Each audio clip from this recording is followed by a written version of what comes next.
सभी को मेरा नमस्कार है। आप सभी का हमारे चैनल लाइफ सक्सेस में बहुत बहुत स्वागत है।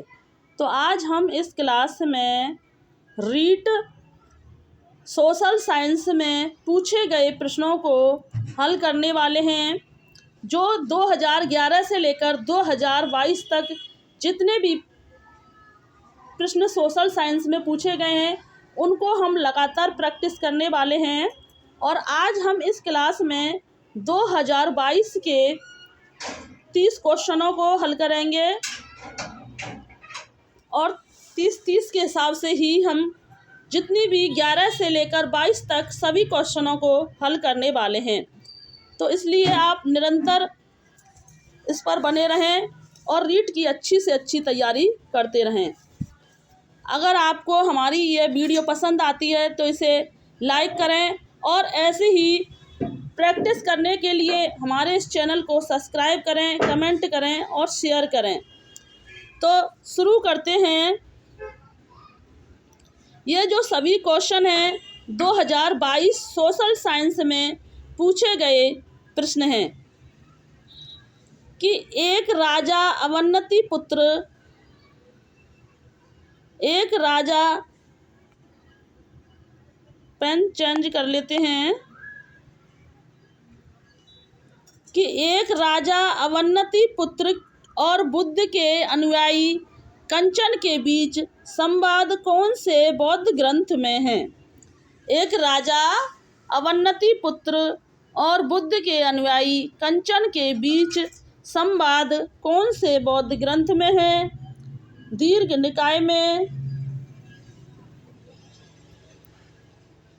निकाय में, खुद्दक निकाय में, मध्यम निकाय में या अंगुत्तर निकाय में। तो एक राजा अवन्ती पुत्र और बुद्ध के जो अनुयायी के बीच संवाद जो हैं यह मध्यम निकाय में वर्णित किए गए हैं। अगला प्रश्न देखते हैं कि कौन से बौद्ध ग्रंथ में बौद्ध संघ या मठों में रहने वाले लोगों के नियमों का संग्रह किया गया है। तो नंबर 1 विनय पिटक में, नंबर 2 सुत्त पिटक में, नंबर 3 अधिधम्म पिटक में, नंबर 4 जातक पिटक में। तो बौद्ध ग्रंथ में बौद्ध संघ या मठों में रहने वाले लोगों के जो नियमों का जो संग्रह किया गया था वो विनय पिटक में किया गया था।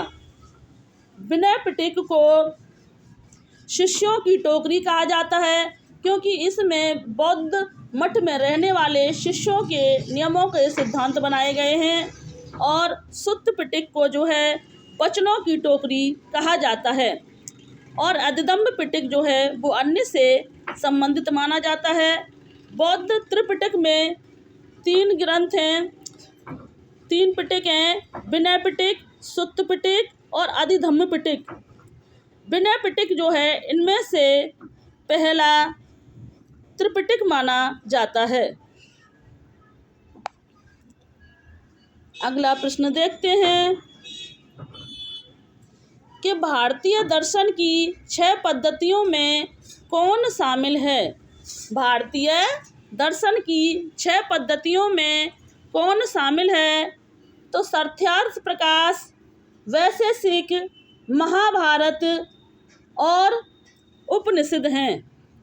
तो भारतीय दर्शन की जो 6 पद्धतियां हैं तो उसमें से वैशेषिक शामिल हैं, जबकि सत्यार्थ प्रकाश, महाभारत और उपनिषद षट दर्शन में शामिल नहीं हैं।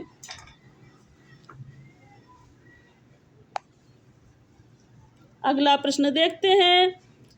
प्रश्न नंबर 4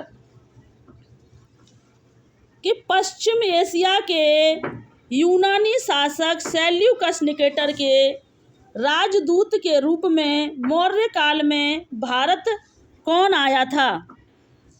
नंबर 1 फान, number 3 Tsang, number 3 Itsing, number 4 Megasthenes. तो पश्चिम एशिया के यूनानी शासक सेल्यूकस निकेटर के राजदूत के रूप में जो मौर्य काल में भारत आने वाला था वो मेगास्थनीज आया था। मेगास्थनीज ने इंडिका नामक रचना की थी। फान जो हैं वो हर्षवर्धन के शासनकाल में आया था। अगला प्रश्न नंबर 5 देखते हैं कि अरिकामेडु के विषय में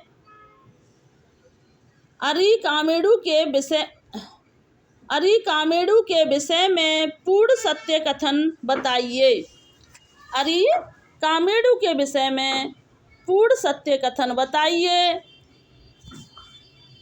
तो यह पांडुचेरी में स्थित था। यह अरिकामेडु महत्वपूर्ण पतन था। यहाँ एफोरा जैसे पात्र मिले हैं। यहाँ पर यूनानी साम्राज्य से संबंधित वस्तुएं मिली हैं या यहाँ के राजा चैरवंशी थे। तो अरिकामेडु के विषय में जो पूर्ण कथन सत्य है यह पांड्यचेरू में स्थित था। अरिकामेडु महत्वपूर्ण पतन था। यहाँ एफोरा जैसे पात्र मिले हैं।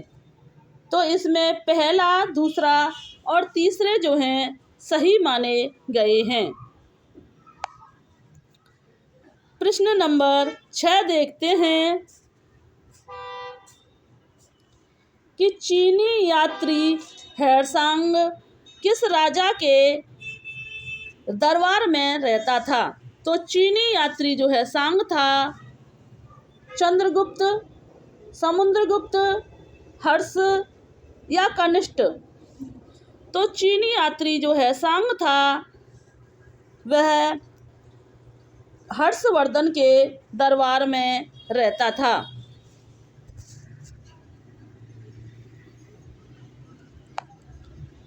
प्रश्न नंबर 7 देखते हैं कि गुप्त काल के एक गरीब मछुआरे की दुर्दशा का रोचक वर्णन हमें किस नाटक में मिलता है। गुप्त काल के एक गरीब मछुआरे की दुर्दशा का रोचक वर्णन हमें किस नाटक में मिलता है। हर्षचरित में, अभिज्ञान शाकुंतलम में, मुद्रा राक्षस में या मत्स्यकटिकम में। तो गुप्त काल के एक गरीब मछुआरे की दुर्दशा का जो रोचक वर्णन मिलता है वह हमें अभिज्ञान शाकुंतलम में मिलता है। अभिज्ञान शाकुंतलम जो है कालिदास जी के द्वारा रचित रचना मानी जाती है। मत्स्यकटिकम के जो रचनाकार हैं वो शूद्रक को माना जाता है।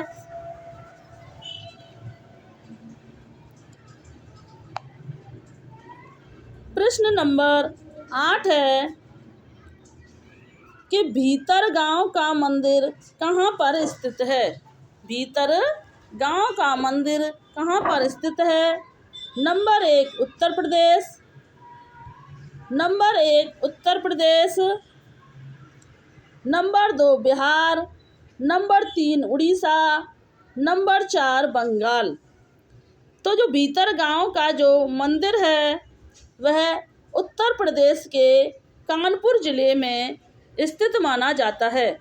यह भारतीय ईंटों से बना हुआ पहला मंदिर माना गया है। प्रश्न नंबर 9 देखते हैं। प्रश्न नंबर 9 है कि 15वीं शताब्दी के उत्तरार्ध में शंकर देव जो वैष्णव धर्म के मुख्य प्रचारक थे उपदेशों को किस नाम से संबोधित किया था। वल्लभ धर्म, कृष्ण धर्म, गुरु संदेश या भगवती धर्म। तो 15वीं शताब्दी के उत्तरार्ध में शंकर देव जो वैष्णव धर्म के मुख्य प्रचारक थे के उपदेशों को भगवती धर्म के नाम से संबोधित किया था। प्रश्न नंबर 10 देखते हैं कि मुगल काल में खुद कास्त और पाही कास्त क्या थे। मुगल काल में खुद कास्त और पाही कास्त क्या थे? राजस्व के प्रकार, फसलों के प्रकार, प्रशासन के प्रकार या किसानों के प्रकार। तो मुगल काल में जो खुद कास्त और पाई कास्त जो थे वह किसानों के प्रकार माने गए थे। किसके? खुद कास्त और पाई कास्त जो थे वो किसानों के प्रकार माने गए हैं। प्रश्न नंबर 11 देखते हैं कि मुगल काल में मंजिल आबादी, सिपह आबादी व मुकुल आबादी का संबंध किससे था? मुगल काल में मंजिल आबादी, सिपह आबादी व मुकुल आबादी का संबंध किससे था? पुस्तक के भाग, जनसंख्या के भाग, राजस्व के भाग या प्रशासन के भाग। तो मुगल काल में मंजिल आबादी, सिपह आबादी व मुगल आबादी का जो संबंध था वो पुस्तक के भाग से माना गया है। प्रश्न नंबर 12 है कि स्त्री पुरुष तुलना नाम से किताब किसने प्रकाशित करवाई? स्त्री पुरुष तुलना नाम से किताब किसने प्रकाशित करवाई थी? Number 1 Tarabai Shinde, number 2 Pandita Ramabai, number 3 Jyotiba Rao फुले, नंबर 4 रासा सुंदरी देवी। तो स्त्री पुरुष नाम से जो पुस्तक प्रकाशित करवाई थी वह ताराबाई शिंदे ने स्त्री पुरुष नाम से पुस्तक प्रकाशित करवाई थी। प्रश्न नंबर 13 है कि महाराष्ट्र के सतारा में समानांतर सरकार प्रति सरकार की स्थापना कब की गई थी? 1941, 1943, 1945 या 1947। तो महाराष्ट्र के सतारा में जो समानांतर सरकार की स्थापना की गई थी वह 1943 में की गई थी। प्रश्न नंबर 14 है कि भारत के संविधान की उद्देशिका में कौन सा शब्द नहीं दिया गया है? भारत की संविधान की उद्देशिका में कौन सा शब्द नहीं दिया गया है? नंबर 1 विश्वास, नंबर 2 धर्म, नंबर 3 उपासना और नंबर 4 भाषा। तो भारत के संविधान की जो उद्देशिका में कौन सा शब्द नहीं दिया गया था? तो वह भाषा शब्द नहीं दिया गया था, जबकि विश्वास, धर्म और उपासना आदि शब्द दिए गए थे। प्रश्न नंबर 15 है कि भारत में पथ विक्रेता, जीविका संरक्षक और पथ विक्रय विनियम अधिनियम कब लागू हुआ था? भारत में पथ विक्रेता, जीविका संरक्षण और पथ विक्रय विनियम अधिनियम कब लागू हुआ था? 2010, 2011, 2013 या 2014।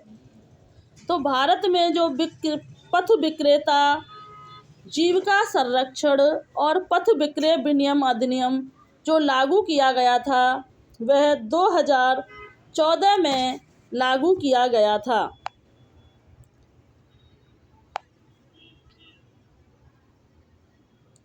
प्रश्न नंबर 16 है कि अवशिष्ट शक्तियों का सिद्धांत का प्रावधान भारत में किस देश के संविधान से लिया गया है? अवशिष्ट शक्तियों का सिद्धांत भारत के किस देश से लिया गया है? ब्रिटिश के संविधान से, अमेरिका के संविधान से, फ्रांस के संविधान से, कनाडा के संविधान से। तो अवशिष्ट शक्तियों का जो सिद्धांत है वह कनाडा के संविधान से लिया गया है, जबकि ब्रिटिश से संसदीय सरकार, द्विसदनीय सरकार, कानून की विधि, एकल नागरिकता यह ब्रिटिश के संविधान से ली गई हैं, जबकि अमेरिका से मौलिक अधिकार, प्रस्तावना ये जो हैं अमेरिका के संविधान से लिए गए हैं। गणतंत्र की व्यवस्था जो है वो फ्रांस के संविधान से ली गई हैं। प्रश्न नंबर 17 है कि भारत में राष्ट्रपति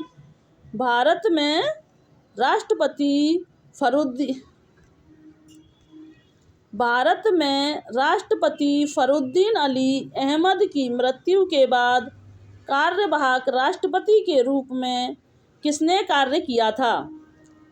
नंबर 1 बीडी जत्ती, number 2 V V Giri, number 3 Zail Singh, number 4 N S. Reddy.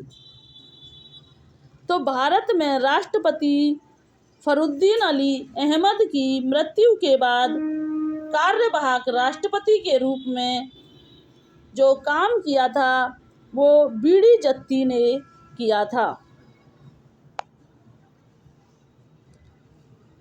प्रश्न नंबर 18 है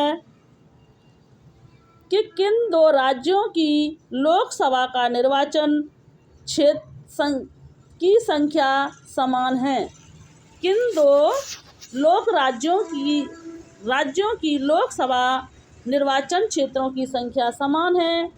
उत्तराखंड, झारखंड, केरल, कर्नाटक, आंध्र प्रदेश, राजस्थान, पंजाब या ओडिशा। तो किन दो राज्यों की लोकसभा निर्वाचन क्षेत्रों की जो संख्या समान मानी गई है वो आंध्र प्रदेश और राजस्थान क्षेत्रों की संख्या को समान माना गया है।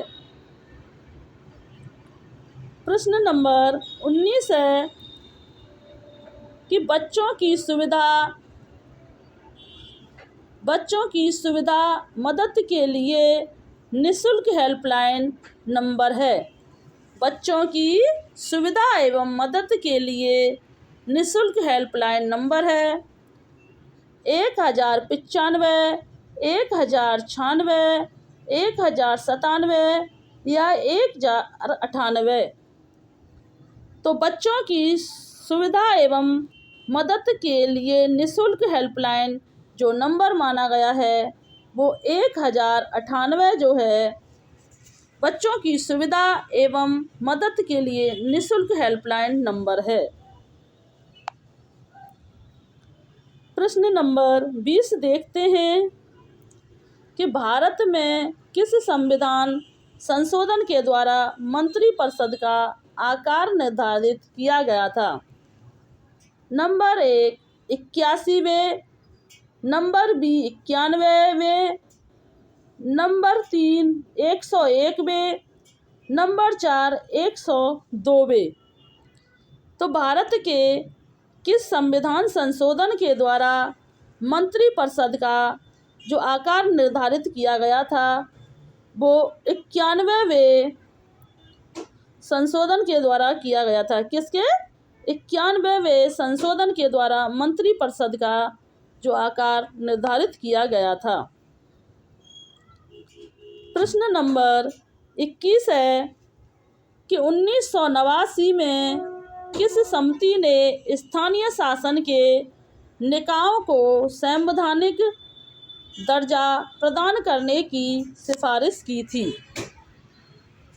Number 1 PK. थुंगन समिति, नंबर 2 BKR मेहता समिति, नंबर 3 अशोक मेहता समिति, नंबर 4 सादिक अली समिति। तो 1989 में किस समिति ने स्थानीय शासन के निकायों को संवैधानिक दर्जा प्रदान करने की जो सिफारिश की थी वो PK थुंगन समिति ने की थी। प्रश्न नंबर 22 है कि उपाधियों का अंत किस मौलिक अधिकार का हिस्सा है। उपाधियों का अंत किस मौलिक अधिकार का हिस्सा है? तो समानता का अधिकार, स्वतंत्रता का अधिकार, शोषण के विरुद्ध अधिकार और सांस्कृतिक और शैक्षिक अधिकार। तो उपाधियों का जो अंत किस मौलिक अधिकार का हिस्सा माना गया है?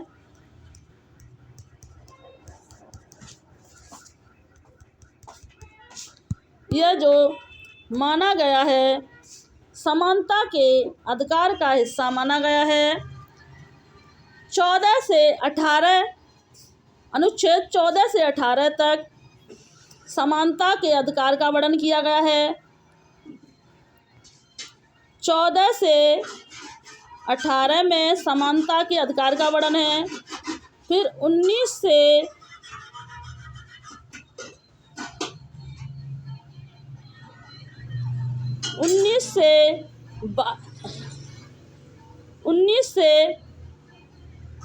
21 तक स्वतंत्रता के अधिकार का वर्णन किया गया है। 19 से 22 तक और 23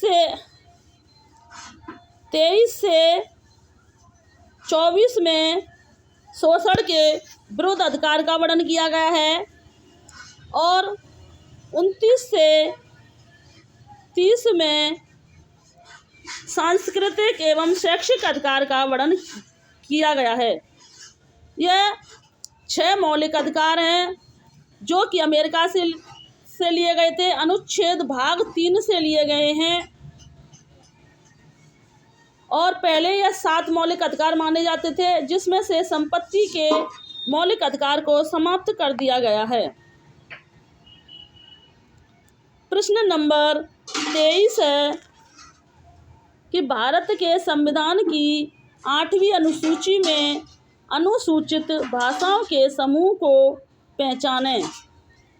नंबर 1 बांग्ला, अंग्रेजी, संस्कृत। नंबर 2 अंग्रेजी, हिंदी, संस्कृत। नंबर 3 संथाली, हिंदी, संस्कृत। नंबर 4 गुजराती, मराठी और अंग्रेजी। तो भारत के संविधान की 8वीं अनुसूची में भाषाओं की सही समूह को पहचानें।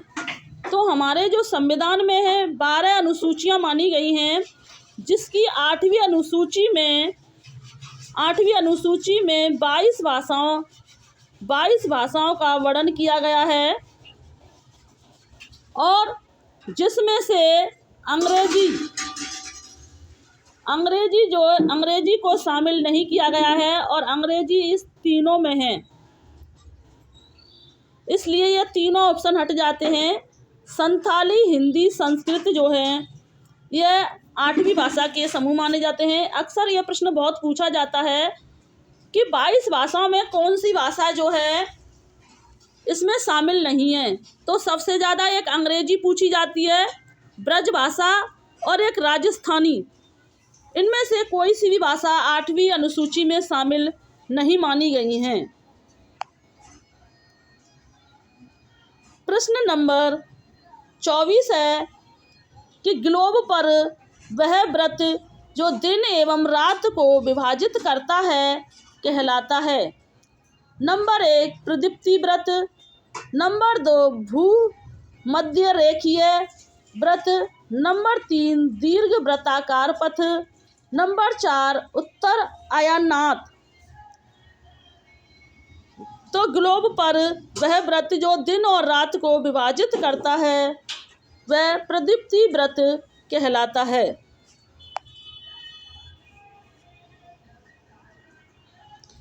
प्रश्न नंबर 25 है कि अवरोही पवनें प्रभावित होती हैं पर्वत से घाटी की तरफ,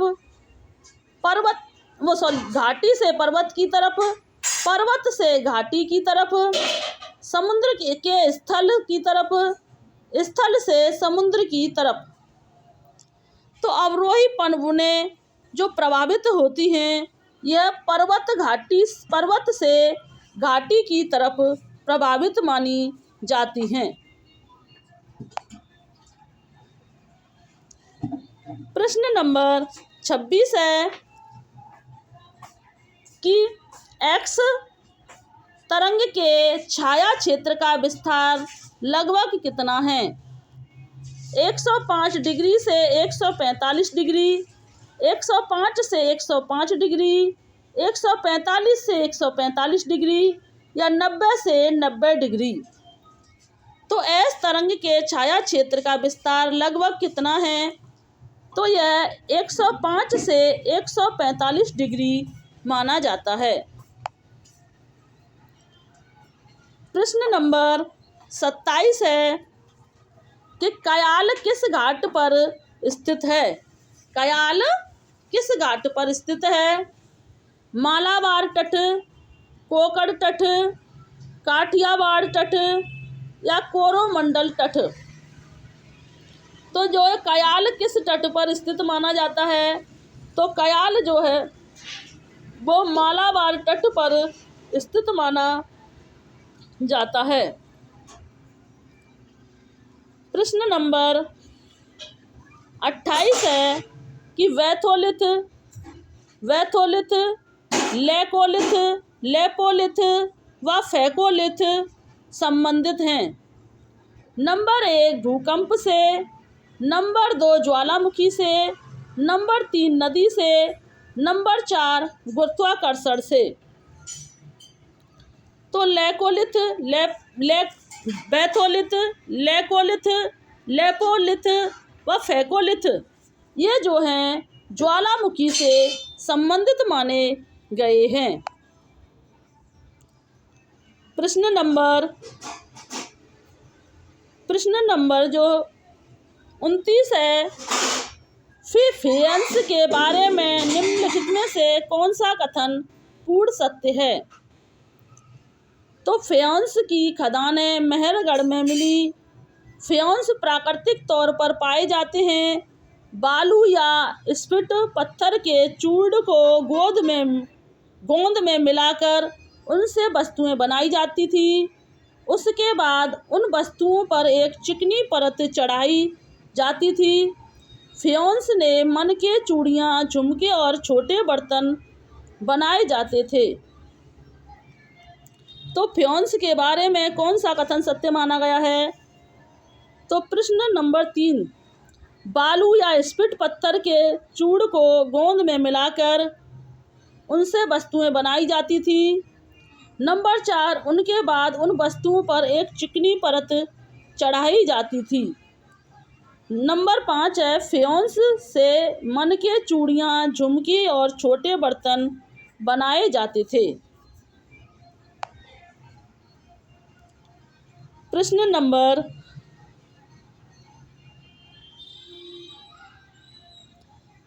नंबर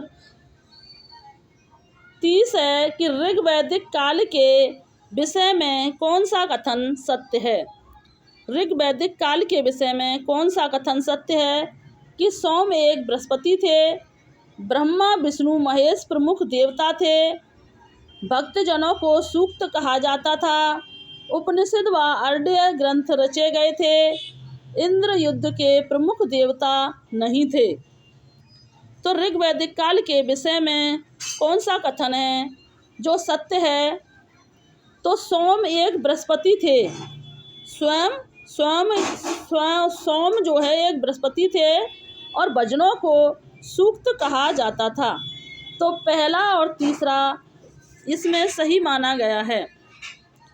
तो आज हमने 30 प्रश्न कंप्लीट कर दिए हैं। इसी तरह 30-30 के हिसाब से हम डेली जब तक एग्ज़ाम नहीं हो जाता निरंतर प्रीवियस पेपरों की इसी तरह प्रैक्टिस करते रहेंगे, क्योंकि यह क्वेश्चन घुमा फिरा करके उन्हीं से ही आते हैं, उसी सिलेबस से आते हैं, जिनका हम जितना रिवीजन करेंगे उतने ही हमारे लिए लाभकारी होंगे। अगर आपको हमारी यह क्लास अच्छी लगी हो तो इसे लाइक करें और ऐसी ही निरंतर प्रैक्टिस करने के लिए हमारे चैनल को सब्सक्राइब करें, कमेंट करें, शेयर करें। धन्यवाद।